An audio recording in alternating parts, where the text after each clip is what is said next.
Saan nag-originate yung sin? Adan at Eva. Yes, palakpakan natin ang Lord kay Adam at saka kay Eve. So, Adam and Eve committed to God, committed sin to God. Eve, our first mother, who disobeyed God, the last of the eyes. Nakita mo po, kasi ang sabi ng Diyos, huwag niyo kainin yung prutas na to. Siguro ginamit niya yung mata niya, kaaya-aya yung prutas na yun. Diba? Ganon tayo eh.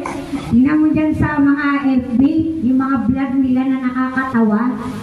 Meron doon isang babae, siguro magugulay siya, magtinulang manok.